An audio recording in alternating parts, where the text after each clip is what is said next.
Buen día, buenas tardes o buenas noches, dependiendo del momento en que estén escuchando esta nueva emisión del tercer gobierno peronista. Hoy iba a hablar del caso del convertidor de ciclaje, pero un amigo me recomendó que antes podría hablar sobre el proyecto de ley de prensa. Así que vamos a ello.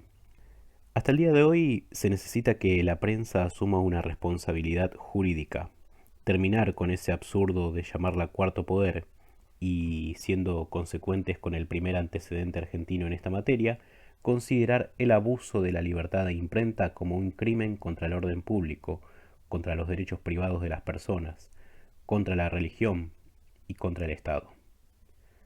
Las personas pueden ser agredidas por los medios de difusión de tres maneras. 1. Por desinformación. Esto consiste en negarles información sobre los actos de gobierno o hechos o acaeceres socioeconómicos que son una valla infranqueable para el desenvolvimiento de sus vidas. 2. Por silenciar a los pensadores profundos o a las iniciativas originales de cualquier persona con respecto a los problemas que nos agobian y asfixian. 3. Por los avisos de las empresas económicas y financieras nacionales e internacionales que, al financiar los medios escritos, radiales y televisivos, imponen la proscripción absoluta de personas, temas o cuestiones que lesionen o perturben sus intereses. Desde la segunda mitad del siglo XX, quien no aparece por televisión no existe. En síntesis, la tragedia que han insertado los medios es la separación brutal entre publicitados y existentes, separación que agrede a las personas que integran los pueblos, hoy deshumanizadas con el vocablo gente, e instituciones gubernamentales y no gubernamentales. Sin el derecho de réplica legislado en forma taxativa, ¿cómo se defiende inmediatamente una persona agredida, injuriada o calumniada por los medios? Las querellas por calumnias e injurias pueden demorar años hasta que se logra una sentencia firme. Los hombres de Buenos Aires, decía la infanta Carlota Joaquina, hacen más daños con sus impresos, sus periódicos y sus libelos que con sus armas. Emilio Abras, secretario de Prensa y Difusión, y Julio Carlos González iniciaron la tarea de redactar un proyecto de ley de prensa que Perón no llegó a conocer. En los días de turbulencia que vivía el país, una ley de prensa era una prioridad absoluta para la subsistencia del Estado. No pasó de ser un anteproyecto porque nunca fue tratada en las reuniones de Gabinete Nacional y tenía los siguientes puntos fundamentales. Obligación de todas las publicaciones escritas de publicar, dentro de las 24 horas de requerido, el texto de réplica que el ofendido o afectado por una información agraviante o falsa hiciese llegar como réplica o aclaratoria sobre la publicación ofensora. La réplica o aclaración debería publicarse en el mismo lugar, con la misma extensión y tipo de letra de la noticia cuestionada. La no publicación de la réplica fehacientemente solicitada daba lugar a la acción judicial del damnificado ante la justicia del crimen del lugar de impresión o distribución del diario o revista.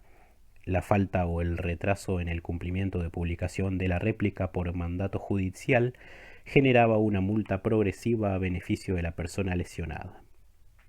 Se modificaba el Código Penal, aumentando la pena de los distintos tipos de delito que pudieran ser cometidos por la prensa. Tales penas llevaban, en caso de reincidencia, la clausura temporaria de la publicación.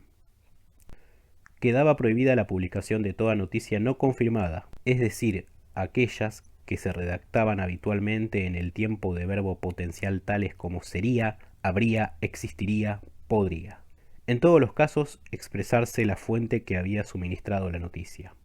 Todos los artículos, comentarios y noticias deberían ir firmados por sus respectivos autores con nombre y apellido real. De esta forma se otorgaban garantías inalienables para las obras intelectuales de los periodistas, víctimas muchas veces de un sistema de anonimato y subordinación a la empresa editora.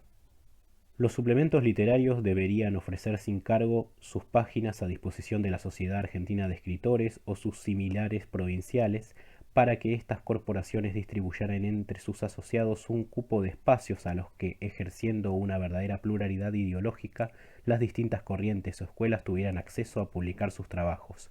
Eso tendía a igualar las posibilidades de los escritores novatos y desconocidos con los contratados y pagados por las grandes empresas editoras de diarios. La libertad de expresión tan declamada tenía así una forma concreta de realización. Se prohibía emitir juicios de valor o hacer predicciones sobre procesos penales en trámite. Solamente los jueces intervinientes podían suministrar noticias sobre las causas sometidas a su conocimiento mediante comunicados escritos y firmados por ellos. Con esto se buscaba lograr una real autonomía de la función judicial.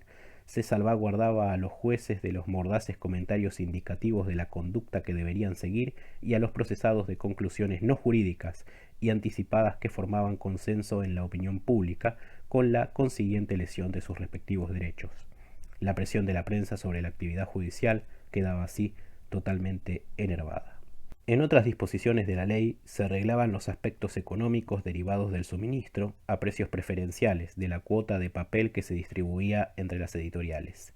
Se reglaban los avisos clasificados de organismos y empresas del Estado. Se creaba un fondo cooperativo para instalar plantas productoras de papel para diarios. Se adjudicaba a la actividad periodística jerarquía universitaria, creándose la respectiva carrera en las universidades nacionales. Y finalmente se legislaba sobre la matrícula periodística.